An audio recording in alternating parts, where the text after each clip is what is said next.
ગુજરાતમાં દારૂબંધીના કડક નિયમો હોવા છતાં સરકારે ગિફ્ટ સિટીમાં દારૂ પીવાના નિયમોમાં છૂટ આપવાનો મહત્વપૂર્ણ નિર્ણય કર્યો છે। ડિસેમ્બર 2023ના નોટિફિકેશન અનુસાર ગિફ્ટ સિટીમાં કાર્યરત અધિકૃત કર્મચારીઓ અને મુલાકાતીઓને વાઇન એન્ડ ડાઇન સુવિધા હેઠળ દારૂ સેવન કરવાની મંજૂરી આપવામાં આવી છે।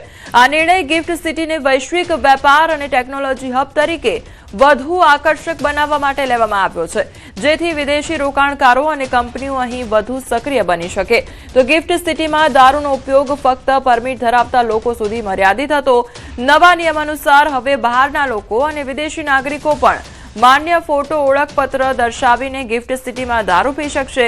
તેઓને અલગથી પરમિટ લેવાની જરૂર નથી। સાથે જ પરમિટ ધરાવતા કર્મચારીઓ એક સમયે 25 મહેમાનોને આમંત્રિત કરી શકે તેવી સુવિધા પણ આપવામાં આવી છે। નવી સૂચનાઓ હેઠળ ગિફ્ટ સિટીમાં આવેલી હોટલ અને રેસ્ટોરન્ટ, ટેરેસ, સ્વિમિંગ પુલની આજુબાજુ અને ખાનગી હોટલ રૂમમાં દારૂ પીરસવાની પરવાનગી આપવામાં આવી છે। જો તે સ્થળ પાસે FL3 લાયસન્સ હોય। અગાઉ દારૂ પીવાની જગ્યા માત્ર નિર્ધારિત વાઇન એન્ડ ડાઇન વિસ્તારો સુધી મર્યાદિત હતી અને તે માત્ર પરમિટ ધરાવતા કર્મચારીઓ માટે જ લાગુ પડતું હતું। તો ઉદ્યોગ જગતના પ્રતિનિધિઓએ આ પગલાને ગુજરાતને વૈશ્વિક નાણાકીય કેન્દ્ર બનાવવા માટે મહત્વપૂર્ણ ગણાવ્યો છે।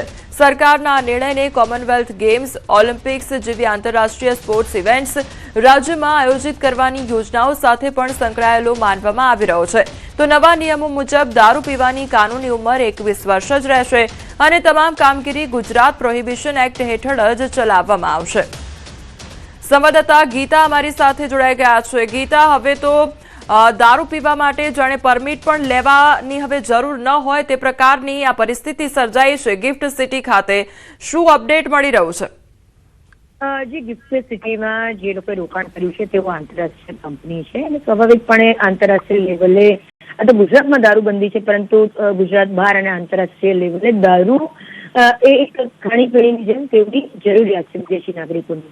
એટલે ઓલરેડી 2023ના પરિપત્ર મુજબ અમુક મર્યાદિત છૂટછાટ આપવામાં આવી હતી, પરંતુ રાજ્ય સરકાર હવે વધુ નવી સૂચનાઓ હેઠળ નવી છૂટછાટ આપી છે, જે અંતર્ગત હવે ગિફ્ટ સિટીમાં આવેલી હોટેલ અને રેસ્ટોરન્ટ, ટેરેસ, સ્વિમિંગ પુલની આજુબાજુ અને ખાનગી હોટેલ જે ગિફ્ટ સિટીની અંદર આવેલી છે તેના રૂમમાં પણ દારૂ આવી છે અને જો તે એટલે કે જગ્યા પાસે FL3 લાયસન્સ હોય, અગાઉથી દારૂ પીવાની જગ્યા નિર્ધારિત વાઇન એન્ડ ડાઇન સુધી મર્યાદિત હોય, તેના કર્મચારીઓ માટે આ લાગુ પડતું હતું, પરંતુ હવે તમામને આ લાગુ પડશે। ઉંમર 21 વર્ષની રહેશે। નવા નિયમો મુજબ દારૂ પીવાની કાનૂની મર્યાદા ઉંમર મર્યાદા 21 વર્ષની રહેશે અને તમામ કામગીરી ગુજરાત પ્રોહિબિશન એક્ટ હેઠળ થશે। એટલે અગાઉની જે પ્રવાસીઓ માટેની, કર્મચારીઓ માટેની, મુલાકાતીઓ માટેની જે મંજૂરીઓ હતી તેમાં વધુ છૂટછાટ મહેમાનો અને સમૂહમાં જે આમંત્રિત કરેલા લોકો છે તેને આપવામાં આવી છે।